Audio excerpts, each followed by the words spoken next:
سورہ بقرہ میں یہ بات بتا دی. تو مصیبت اور آزمائش کیوں آتی ہے؟ اللہ ہمیں آزمانا چاہتا ہے. ارے کیوں؟ اللہ کو معلوم نہیں کہ ہم کیسے ہیں؟ اللہ کو پتا ہے آپ کیسے، اسی لیے تو آزمائش دے کے دیکھ رہا ہے آپ کیسے ہیں. رسول بولتے ہیں ارے نہیں اللہ کو تو سب معلوم، پھر کیوں آزما رہا ہے؟ وہی تو ہے، آپ اپنی نفس سے کب گواہ بنو گے؟ پھر آپ اپنی نفس سے کب گواہ بنو گے؟ ہے نا، انسان اپنی نفس سے خود گواہی دیں گا روز قیامت کی اس نے کیا کیا ہے نا. اگر اللہ تعالیٰ سب کو جو جنت میں ڈال دے تو پھر کون نافرمانی کریں گے اللہ کی؟ آزمائش تب ہے جب اللہ تعالیٰ مختلف حالات سے اتار اور چڑھاؤ سے گزارے اور پھر ایک بندے کو دیکھے کتنا صابر اور شاکر ہے، یہ کیا کرتا ہے اس حالت. ٹھیک ہے، تو مصیبت اللہ کی طرف سے آتی ہے.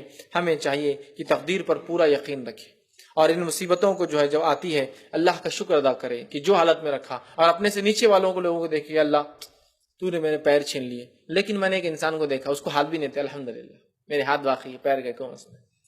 سمجھے آپ؟ ایک انسان ہے اس کے ہاتھ پیر دونوں ہیں، اس کے نہیں ہیں، وہ بھی شکر ادا کرے اللہ ایک میں نے انسان دیکھا ہاتھ پیر تو تھے لیکن عقل ہی کام نہیں کرے، الحمدللہ میری عقل کم از کم کام کرتی ہے، ہاتھ پیر نہیں چلتے تو کیا ہوا، کام کرتی ہے نا عقل.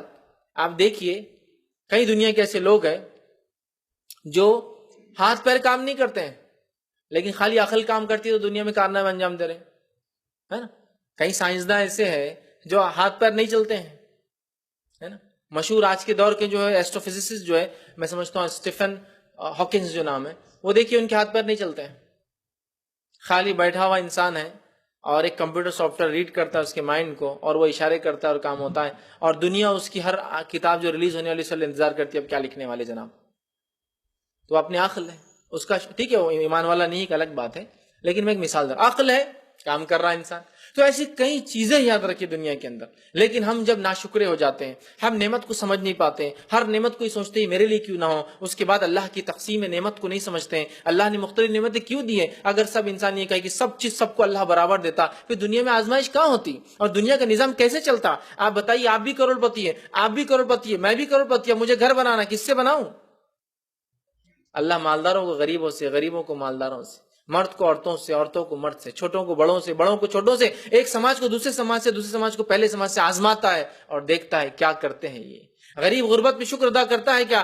مالدار اپنے مال کو خرچ کر کے شکر ادا کرتا ہے کیا؟ دونوں کی آزمائش ایک ساتھ چل رہی ہے، دونوں ایک دوسرے سے بھی آزمائے جا رہے ہیں اور دونوں اپنی دی ہوئی نعمتوں سے بھی آزمائے جا رہے ہیں. مالدار کو آزما رہا ہے، مال خرچ کرتا ہے کہ یہ شکر ہے اس کے لیے، غریب کو آزماتا ہے یہ صبر کرتا ہے کہ یہ شکر ہے اس کے لیے.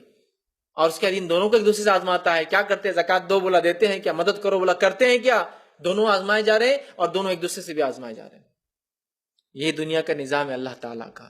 تو اسی لیے تو اللہ رب العزت نے آخرت میں وہ جس کو کہیں گے ہمیشہ ہمیشہ کی باغات رکھے ان لوگوں کے لیے جو اس مصیبت سے گزر جائے اطمینان کے ساتھ، رب کا شکر ادا کرتے، صبر کے ساتھ، تحمل کے ساتھ، مضبوط عزائم کے ساتھ، ایک مضبوط عقیدے کے ساتھ، پھر اپنے رب سے جا ملے. ان کا رب ان کے لیے جنتوں کی نعمت رکھ دیں گا، اور ایسی نعمتیں جس کے بارے میں نہ کسی انسان نے سوچا، نہ اس کو کسی نے دیکھا، نہ کسی نے سنا، نہ وہ ذہن میں تصور، مائنڈ مطلب جس کو بولیں گے آؤٹ آف دی باکس ہے وہ، مطلب سوچ بھی نہیں سکتے ہم وہ نعمت ہے.